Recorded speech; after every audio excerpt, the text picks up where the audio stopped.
Hey girl, hey, welcome back to my channel. It's your girl Misha. Thank you guys for joining me yet again for another review. We are back with a brand new review for Couples Retreat Season 3, Episode 5. If you are new here, then welcome. I give lighthearted reviews with a little bit of laughter and a little bit of shade and a whole lot of detail. If you're back for a second or third time, then welcome back. Y'all, please don't hesitate to like, comment, and subscribe to the channel. Share with a friend. Hit that notification bell so that you will be updated each and every time I upload a video.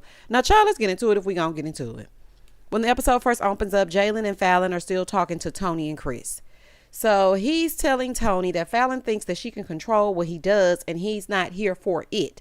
He's telling Tony, like, I'm terrified of actually arguing with her because she has more knowledge than me because she's older than me. Let me stop you right there, Jayln. Her being older does not mean she's smarter and or wiser. Otherwise, she wouldn't be in the situation that she's in right now. Okay? Knowledge does not always come with age. Wisdom does not always come with age. Because I know some old fools. Okay? I'm talking about people that should be a part of the village that should be teaching me some things. No, absolutely nothing. And clearly, she isn't a great judge, judging from the choices that she's making. So I don't want you to think that because she's older, you should be intimidated. No, absolutely not. So she's over there telling Chris, you know, I've dated older men who wanted me to hurry up and grow up. So now I feel like I'm becoming that person to Jayln. So she's projecting her insecurities and things she went through in previous relationships onto Jayln. So Chris is like, girl, you just need to ease up a little bit. Just let him be who he's going to be. Just let him do it. Over with Jayln, he told Tony that he didn't see an example of a man growing up. So he's still got a lot of growing to do. He doesn't think that he's the man that he should be. So Tony is kind of like pouring into him and telling him, you know, he's more man than some 60-year-olds that he knows. And he needs to tell himself that he is worthy. This young man really needed to hear this because he really needed this show, to be honest. If only for this talk, if only for this scene, he actually needed this show. And it's just so crazy because, you know, our young boys, even though Jayln is not a young boy, he's a man. They need positive male figures, even at his age, because you don't know everything yet. You are still growing into the man that you're supposed to be. And with everybody in their podcast and they mics, honey, it's easy to follow some foolishness. So I am happy that Tony was pouring into him, you know, kind of like a big brother and making him feel like he was somebody. Because I really do think he needed that. I was watching him in this scene and I said, you know what? Jayln really did need this. Moving forward. In the next scene, all the people are getting a little break. You know, it's been so much, so they finally get to take a break from the group activities. So Shamari and Ronnie, they go to lunch one-on-one. Side note, Shamari is so pretty. I was just looking at her in that scene. I said, that's Shamari. No, she pretty, don't she? And baby, that wig was wigging. Honey, that wig was giving everything it was supposed to give. So they started talking about the question that Tony asked about the sex drive. And she was like, I was taken aback because you said that the sex drive couldn't sustain 10 years. And I thought we was cool. So Ronnie is like, no, I mean, it's the truth. I don't think that it will. Because sex is more than just sex. It's about you casually touching me or, you know, laying your hand on my shoulder. I need more of that. And you don't do that. So in 10 years, it's not going to be good. So she was like, wait a minute. You have been touring. So that's the reason why you don't get those things. And my love language is quality time. So you're never there to even say that I don't touch you. So she's like, you know, and I want to get out and I want to do things more even without the boys. So he gonna have a nerve to say, well, I feel like you're using that as an excuse. Let me tell you something. I would have gone off, but that's just me. You know, God is still working on me. Because, baby, I would have gone off. I bet if you left him there with them twins and went on the road with Black, he would be singing a different tune. She's probably tired. She's tired. Y'all have twins. Do you know how rambunctious boys are? Do you know how much energy they exert? And y'all have small kids. And me and Shamari are the same age, I believe. She may be 41 or 42. But y'all, I have this 8-year-old and I'm tired as hell. Okay. I be just rethinking my 20s. Like I should have went ahead and popped it for pimp back in my 20s so I could be done with this almost. I'm tired. I'm outside. So I know she's tired with 2 small kids. It's more than an ocean, and it's no small feat. So you just sitting here, you using it as an excuse. No, she's tired as hell. And y'all need to hire some help up in there. So he was telling her, look, you have 300 days with me. It's 365 days in a year. I'm not touring every single day. And that's how he pays the bills. He feels like she uses the boys as an excuse not to do what she really wants to do. Ronnie, that is easy for you to say, and I'm not buying it. He said when he met her, she was handling her business. She was at the top of her game in the music industry, but now not so much. He's like, I want to sit back. I don't want to do nothing. I want to tell Ronnie, Bobby, Ricky, Mike, Ralph, and Johnny too. If y'all think I'm lying, go back and watch that scene. He named every single member, just like they did in that song. He named every single member just like that. He didn't sing it, but y'all know I like to put a little zhuzh on it. But he said he'd like to tell all of the men that he's good on touring and he don't want to do it. Now, I feel like he's saying that, but he does not mean that. Ronnie, I have seen you on several shows, and I just don't get the supportive, push my wife out there type of husband. I don't get that from you. He said he's trying to give her positive affirmations, but it's just not sinking in. I think she may have lost herself and her drive in being a mom. You can easily lose yourself.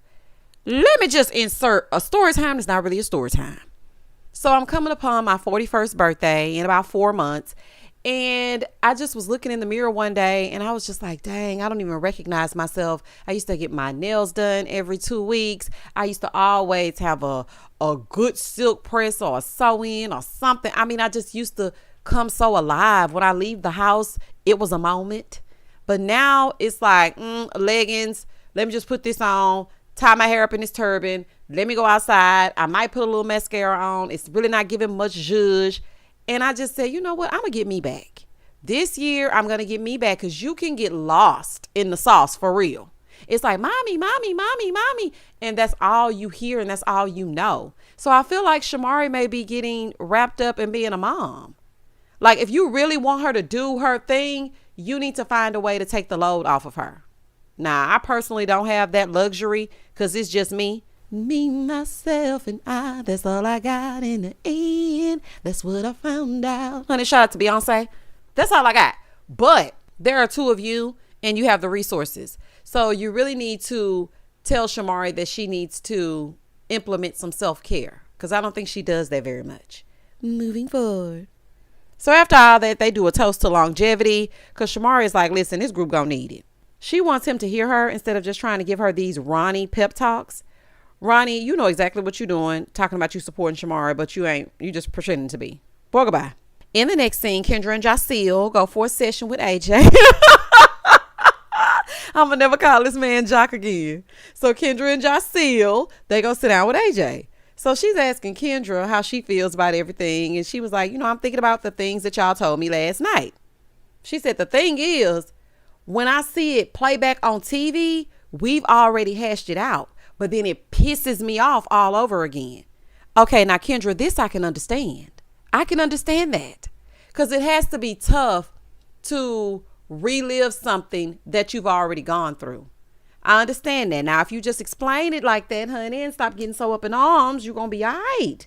So AJ was telling her, listen, I had a viral moment. Okay, I had a threesome with 2 men. And the people were in the comments commenting and trolling like they like to do. They were saying, choo choo, come on, ride that train and ride it. No, I'm just kidding.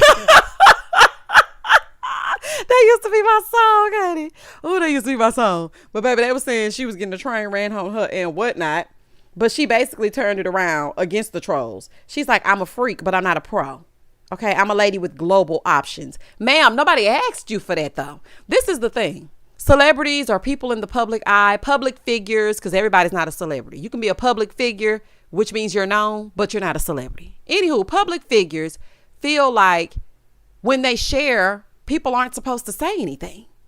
We don't need to know what goes on in your bedroom. We never needed to know that. So I am happy that you turned it around, but also you invited them in when you told them certain things. And please don't tell Jock nothing, honey. We don't need to give him no ideas. So she's telling Kendra, you just have to find your anchor. So then you can sway the narrative and things can be perceive the way that you want them to be. So she was asking Jock if he's cheating now. He said no. And she feels that they can work on their marriage. And she's like, you married him. That's what you decided to do. So now you got to figure out a way to work through it. And Kendra did say that she feels like she can work on her resentment when it comes to Jasil. She's just going to have to put in a little bit of effort. I mean, you ain't going nowhere, Kendra. And Jock, you like her little firecracker side, even though she be getting on your nerves. Okay. So I feel like the two of you really need to drown out the noise. Don't sign up for Now Another Love and hip hop at all.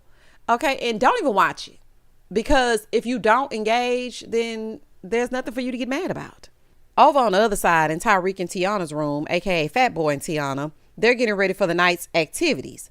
So all the couples get dressed up. They're going to the rooftop. Falyn freaking out. Jayln is pretending, because I was like, what is going on here? So she was saying, I don't know what he talked to Tony about, but he's being very attentive and very frisky. You know what he talked to Tony about, Falyn? Tony reaffirmed his manhood. You emasculate that man, and I can tell. Though you son him every chance you get. And that's why he feels like one of your kids. And that's why he don't want to hang with you. Because at every turn, you're emasculating him. Tony made him feel like he was an actual man. So now he's like, you know what? Let me take this newfound energy over here to Falyn. That's what's going on. So AJ and Tony, they come out and they bring out this magic mic performer. And child, he was flipping all around on stage like Stuart from Mad TV. Look what I can do. But when he started flipping all around, I said, what in the, mommy, look at me. Oh, child, it was a fool. So AJ gets this lap dance from this man named JD, not to be confused with Jermaine Dupri. Okay. And baby, this right here was the most unsexy thing that I've ever seen. I can't stand a male stripper. Let me tell you something. I know I've told y'all that before, if I see them in different shows and whatnot. I just don't like a male stripper. I don't know what it is. It just gives, I don't know, honey. I just don't like it. So then AJ flipped it, okay? Because now it's time for the men to dance for their ladies. So, I mean, Fat Boy came out first because all the other men were like, nah, we ain't doing it. Fat Boy, he set the stage. He came out. He was a good sport. He did his little 1-2. Jock was trying to get a second job, child. He was really getting into it. Do you hear me? I said, baby, not Magic City for the males. Honey, he was giving it to Kendra. Now, he had me until he put her feet in his mouth. I wanted to throw up. Yuck. Okay? It's a yuck and it's a hell now. I don't do feet. I don't even want my feet in your mouth, because now I can never kiss you again. No matter how much you gargle, no matter how much mouthwash you use, I could never do it. And she was like, one thing about me, I knew Jasil was going to put my feet in his mouth. Girl, he also put Carly Red feet in his mouth. He nasty. Oh, Jack is nasty, honey. Oh, child, honey. But if that's y'all thing, honey, go on, do y'all thing. So then Jayln came out. He did his thing, I guess, child. I just can't imagine Falyn and Jayln having the sexuals. It gives me, let's lay head to foot and watch our favorite shows wearing a face mask. I just don't see it. I just don't see the sexuals, honey. But he tried, honey. He was giving, baby, grind with me. I'm like, oh, okay, Jayln. Shout out to Pretty Ricky. So then here come Ronnie, ready to do his new edition moves. Apollo came out and he was giving it to Shireen.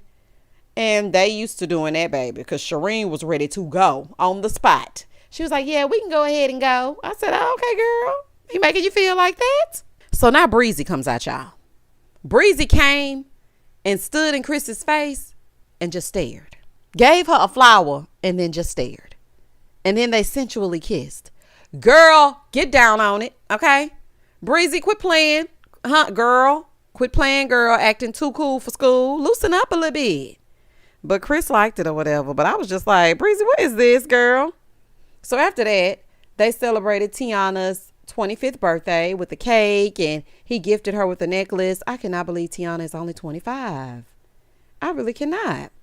So they're saying that Tiana's not the youngest. They find out that Jayln is actually the youngest. So they're all around talking. And so Ronnie is telling Jayln that he wishes that he was as mature as he is at 23. Jayln gives this speech about, not having a father figure and how he came in with Falyn and he's not walking out without her. Well, that didn't age well. But it was nice that you were speaking your speech in this moment. So everybody jigging. Okay, everybody jigging. They having a good time. Jayln and Falyn get back to the room. He has rose petals everywhere. He is finally giving her the attention that she's been craving. Okay. And I mean, it's good to see all the couples in a good space. Everybody was having a good time. It was very positive. Nothing but positive energy, celebrating Tiana. And then, Falyn and Jayln got back to the room and celebrated each other. And it was all good. So it's the next morning. Breezy and Chris are in the room talking about how all the couples need help. So Breezy brings up Apollo and how he's afraid of Shireen elevating because she won't need him. And that's why he's so controlling. But listen, what do y'all have to work on? Like, seriously, nobody has all the answers. And I feel like y'all are holding some things in. But we're focused on Apollo and Shireen. Okay. In the next scene, Tony invited the men out for pool. So they're out there playing and whatnot. Jayln and Tariq, they tapped out after last night because, they've been getting it in all night long. So they can't come. So Tony has a surprise for them. He's taking them somewhere.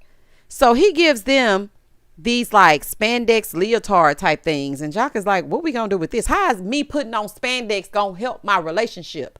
I don't understand. So they get to this acrobatic center. Now, mind you, Falyn is deathly afraid of heights. Everybody else is looking like, what is really going on? We really don't want to do this.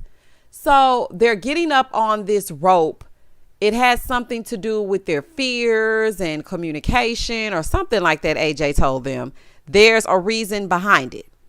So the first couple up is Chris and Breezy.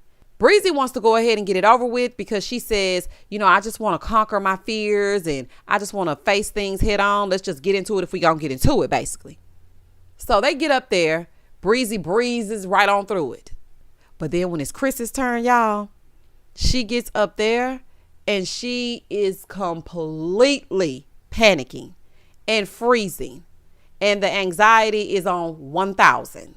So she's like, I don't know if I can do it. I don't know if I can do it. And everybody's looking like, okay, Breezy's trying to talk her through it. And she's up there and seen. And that was the end of the episode. It didn't really give much. I mean, it was a cute little kiki and, watch it real quick because ain't nothing else on. Eat you some food or whatever while you're watching. And that's just that on that. Y'all comment down below and tell me exactly what you thought about this episode if you watched it. If not, that's okay. I'm watching it for you.